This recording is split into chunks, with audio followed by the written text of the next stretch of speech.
What's up, everybody? We're back.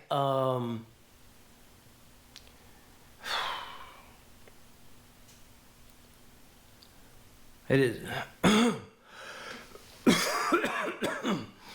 What's up, everybody? We're back. It is so difficult to I can't put together sentences when I feel like garbage.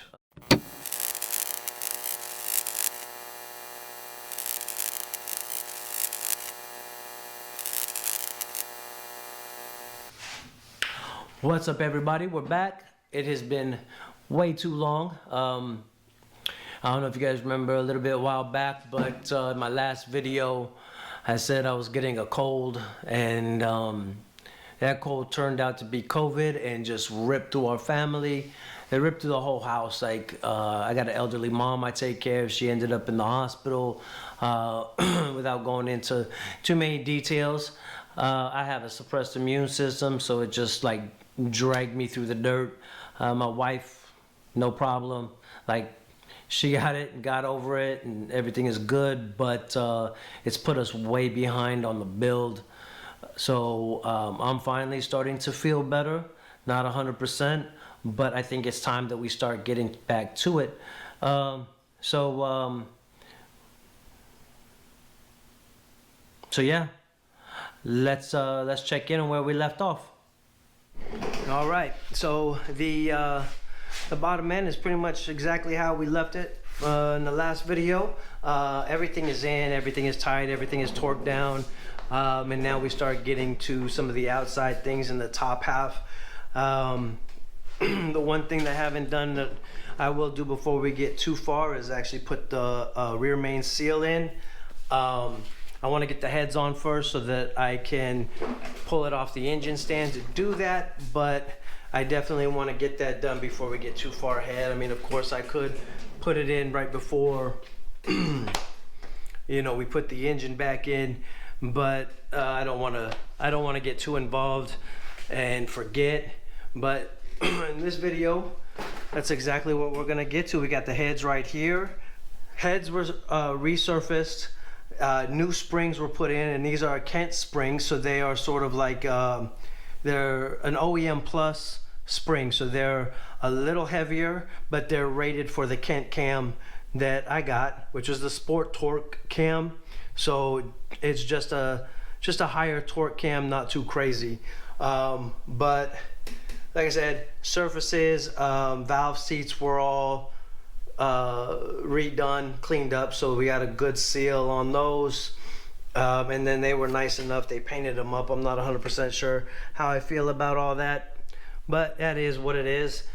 So as far as getting the heads put on, I did go with the ARP head stud kit, and there's really nothing special about it. I've already, well, I mean, there's something special about the stud kit itself. It is going to do a better job of keeping that head gasket compressed, and it's going to just be able to hold pressures a lot better. But as far as installation goes, there's nothing really major to it.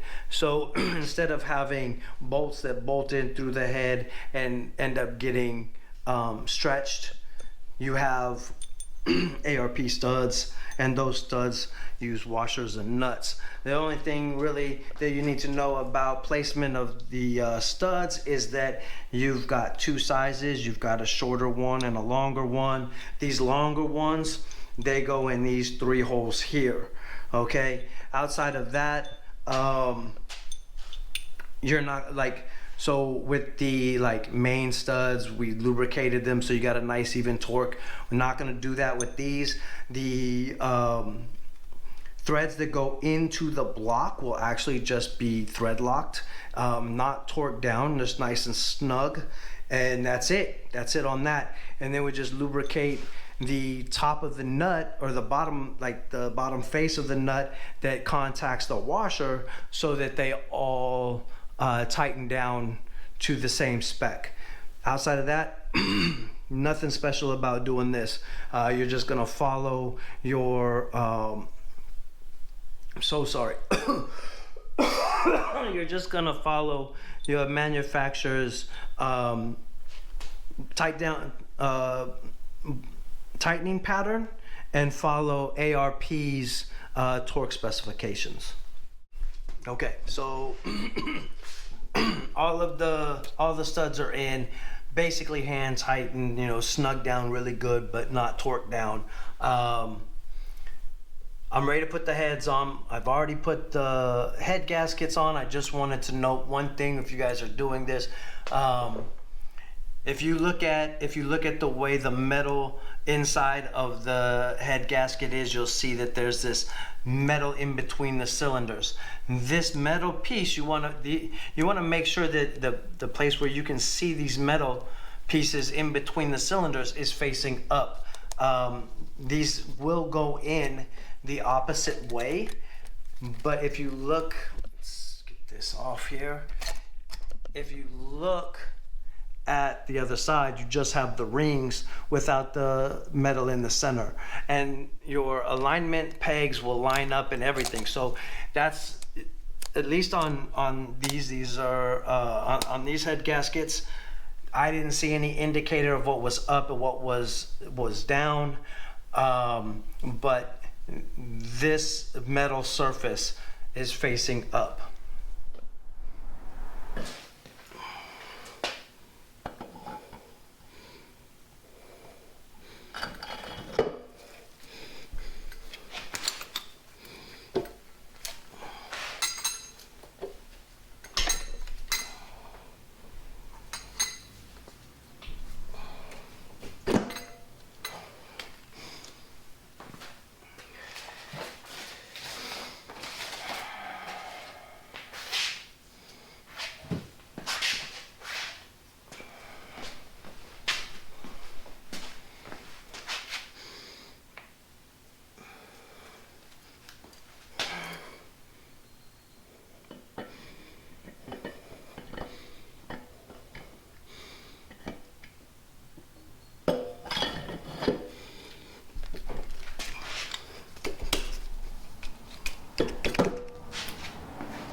Okay, heads are now officially on and torqued down. Works great.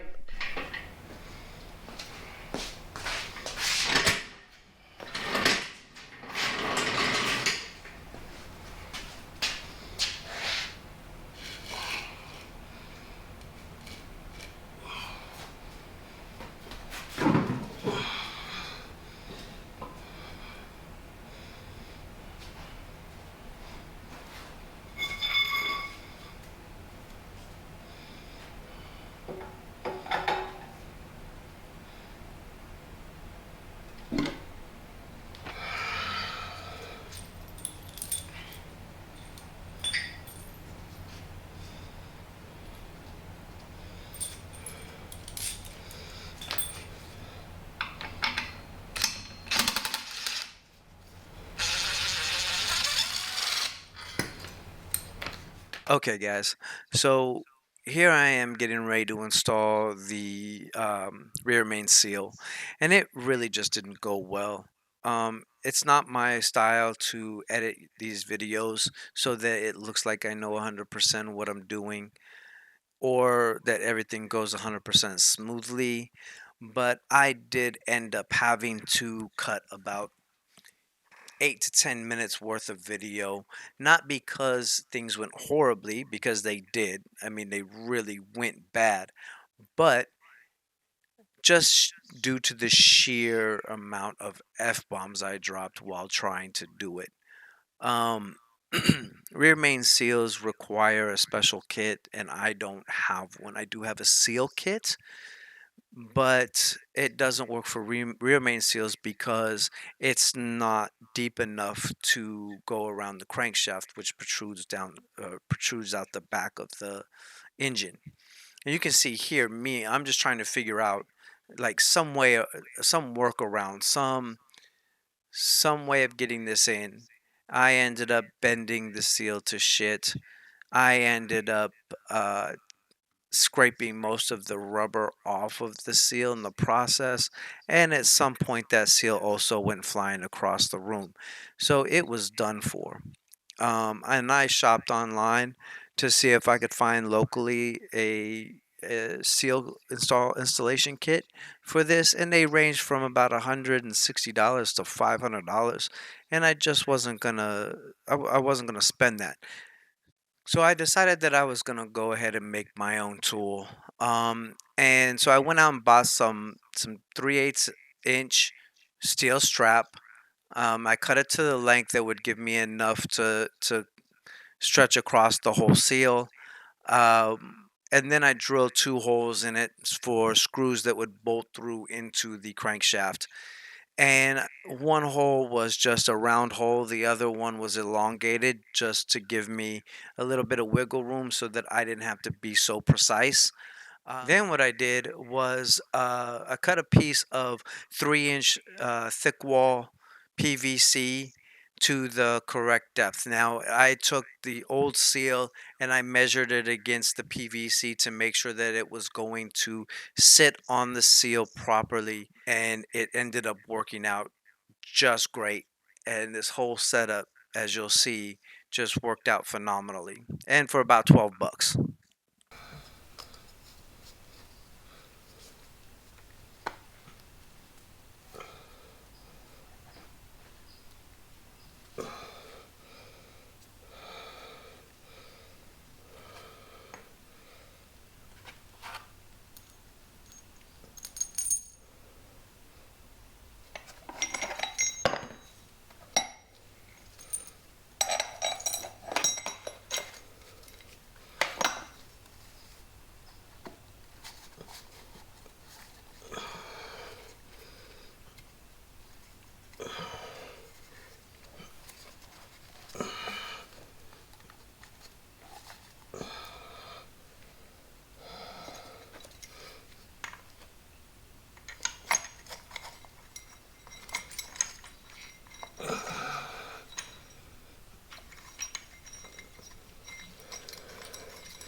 All right, there it is.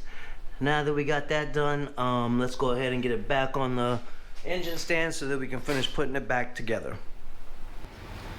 Just like so. And this comes down here, and this goes here. Let's beat that up real quick.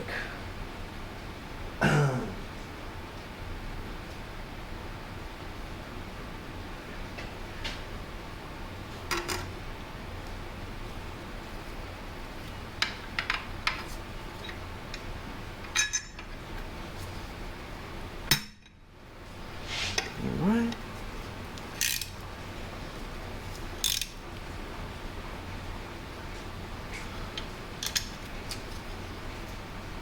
Alright, that's good and tight.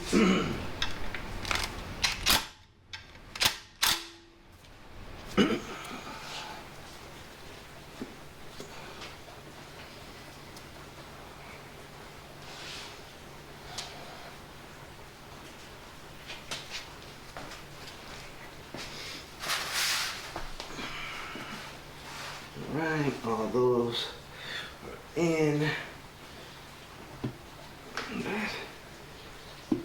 But I don't see.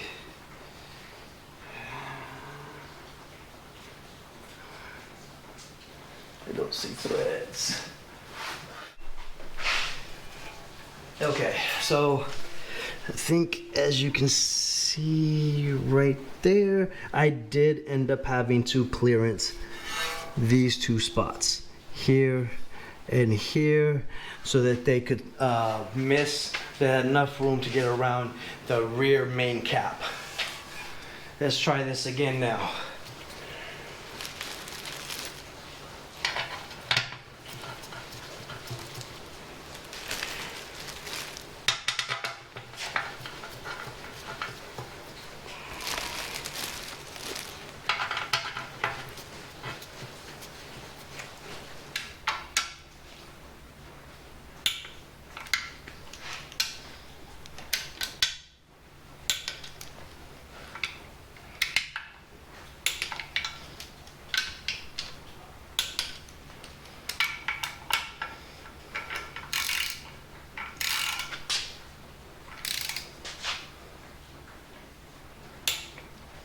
Alright.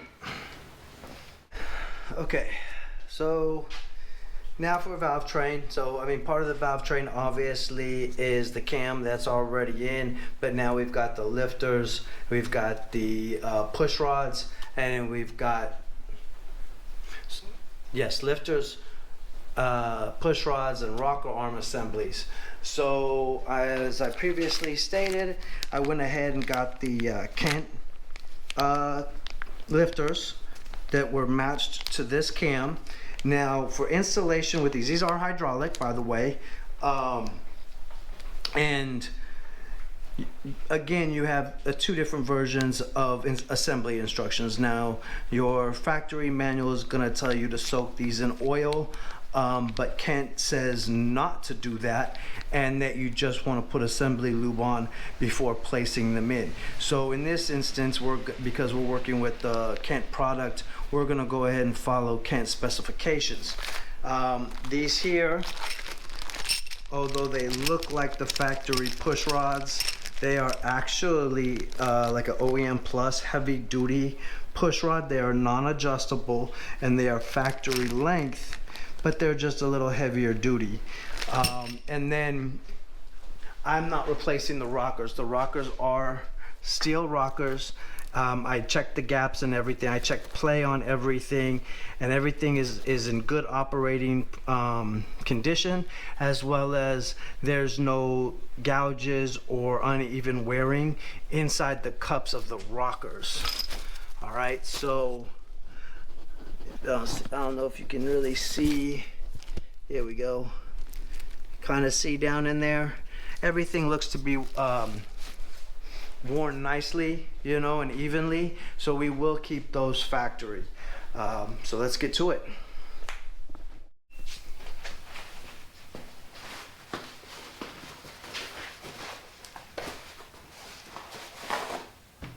All right. First things first, just gonna take a little bit of rubbing alcohol and get in here and clean all the surfaces out, just from any kind of like residual machine work. And actually, let's try the other side because my fingers.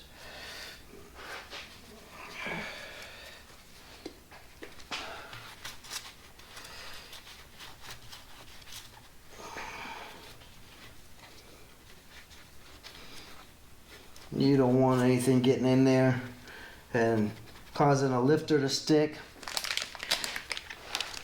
Now each one of these lifters actually comes with the corrosion resistant coating on it. So I pull these out. I will be giving them a quick clean before throwing some more assembly lube on them and putting them in.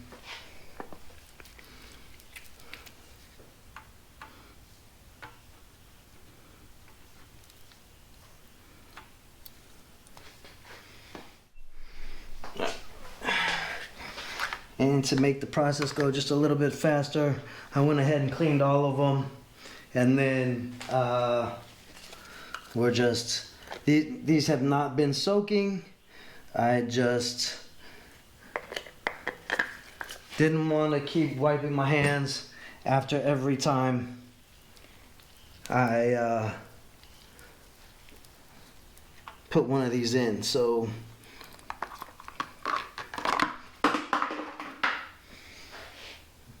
all right. So you can see the lifters come with some anti-corrosion as well, or it's lifters, push rods. And so we're just gonna go ahead and clean all these up as well before throwing them in. All right.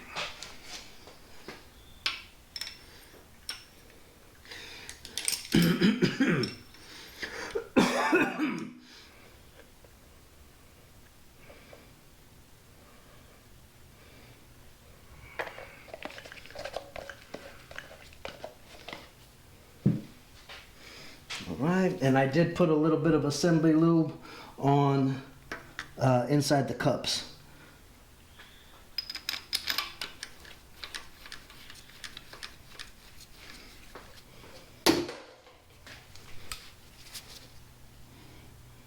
Alright.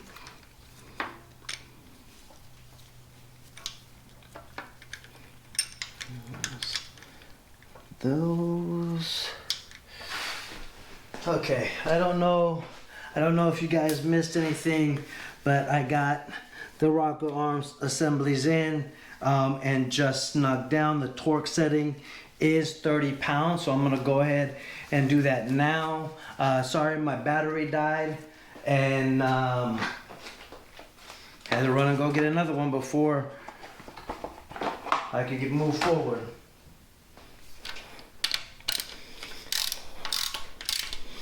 Okay, and I don't know if there's actually like a torque sequence, but just to try to be even as possible, I'm gonna go 1, 2, 3, 4.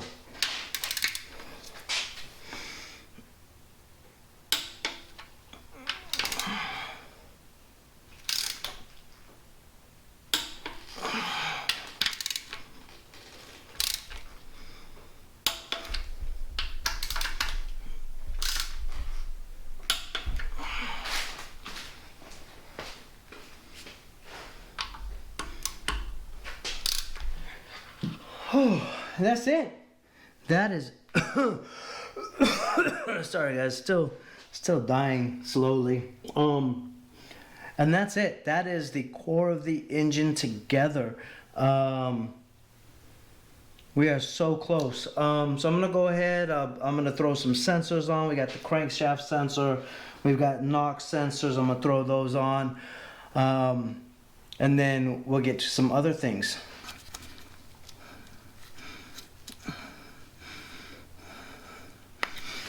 Right, and that is well, one, that is the wrong size socket.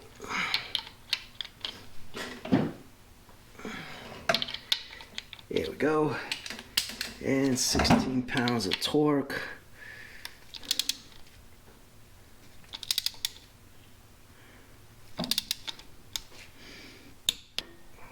This might be ridiculous, but I need this thing to be straight up and down. It just makes me happy that way.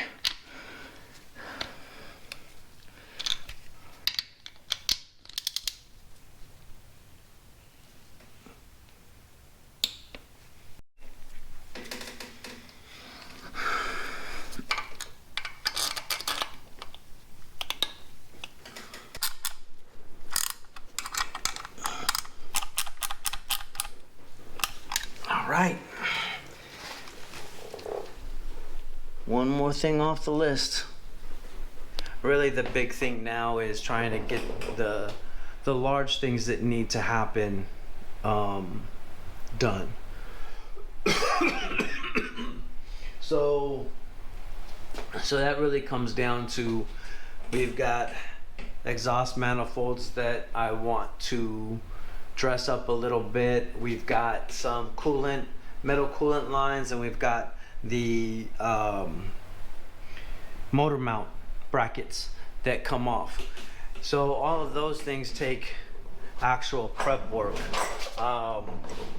So here's the motor mount brackets, and as you can see, there's some rust, and but they're all degreased, all cleaned up.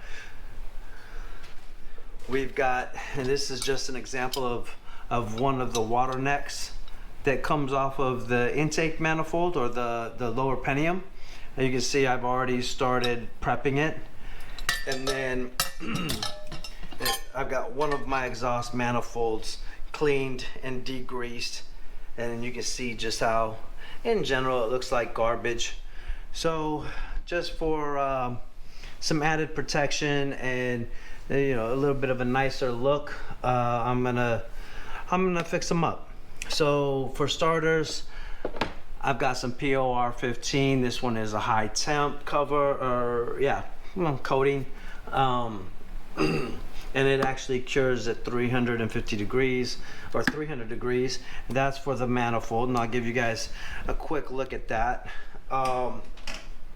The motor mount brackets are really just scuff them up with some 600, and then I'm not even gonna worry about the rust. I'm just gonna go ahead and use the rust prevention, the rust sealer and prevention from POR 15. And then sorry guys, still dying. And then I don't exactly know why I picked orange, mostly because I know trying to get these things out, I had trouble seeing them and finding them. These will definitely stand out. And this is just some top coat. It is a DTM, which means it's direct to metal, so I don't have to prime it or anything, but also from POR 15.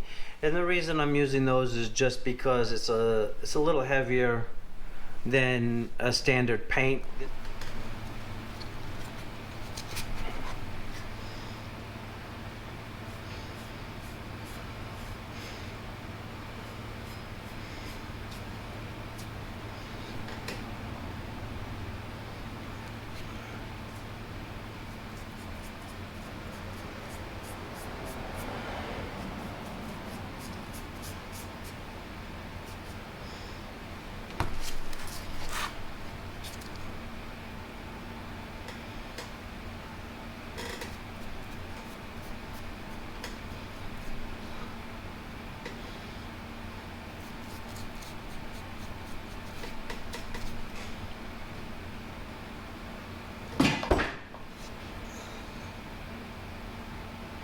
All right.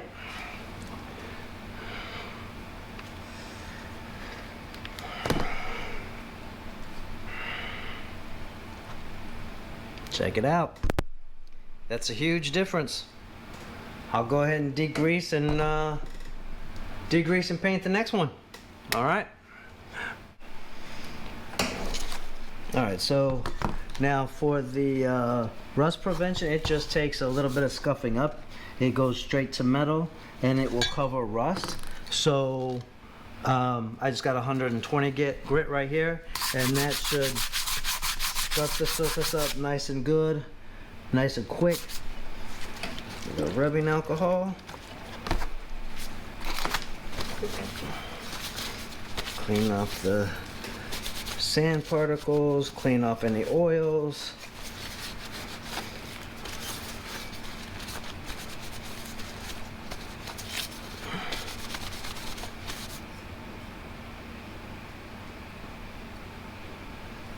All right, just like that, coat one down. Now I'll go ahead and get the, see if I can, you guys can see that.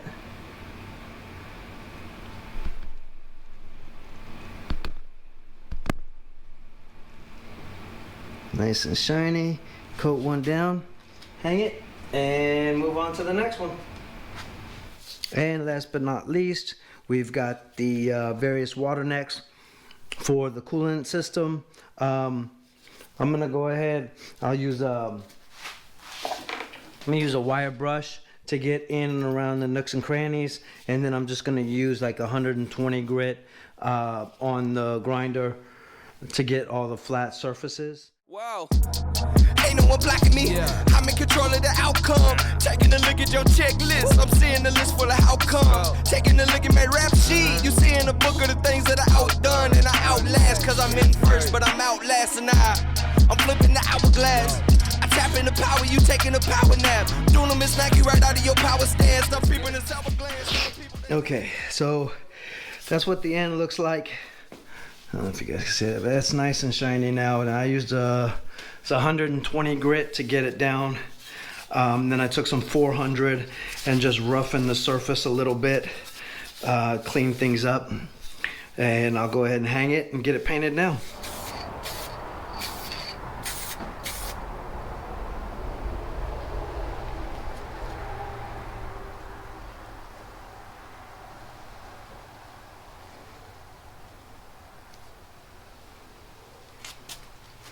Okay, so there you have it, folks. Coat one, and I'll put at least 2 coats on. That is not, it's not horrible. It's not horrible.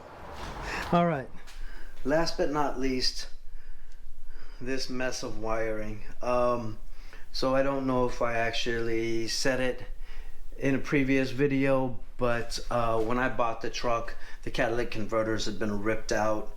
And there were, when they ripped them out, they took the parts of the wire harness with it. And so I had to jerry rig everything to get it smogged. It was a real pain in the ass. So I went and bought another whole harness. Now I've gone through and I've tested all the lines, and I've made sure that there's conductivity through the line, and now I'm just wrapping it. You can kind of see here, I started wrapping in orange, hence why I also decided to do the water lines in orange. I don't know, we'll see if it's absolutely horrible, but whatever. I thought it would make it easy for the wiring to stand out. I wouldn't have to search for things as hard as I did this time. So just small complications, like I am upgrading the wire. Like I've said before, there's all the 1 and 2 gauge wiring, but the problem I'm having is I would really like to keep these. I've heated them with a torch, and I just, for the life of me, can't seem to get those connections off, and so I've turned to these. But these things, granted, they're heavy duty, and they're gonna, I mean, they would work great for this type of cabling, but oh man, they're nothing compared to the nice small connector there. So I don't know. I've got the new ground splice. I've got all the ground and power wires. I've got a new starter cable, new ground cap. So I'm gonna do this in the behind the scenes so that you guys don't have this. Wiring is boring. I hate it personally. It's tedious, and so I don't want to have to go through it. I won't put you guys through it. But that's it. Really appreciate you guys sticking with me on this. This one here is particularly because I just feel like garbage. and I know it was insufferable. I'm insufferable. so but we're there. We're like super close. It's really just the small details. The engine is ready. I'm really hoping in the next video that we get this in. Actually, I almost guarantee that in the next video we will get this engine installed. May not get it to start, but we will get this engine installed in the next video. Alright guys, till then, take it easy. Like, subscribe, share, tell all your friends about us, and I'll see you in the next one. Peace.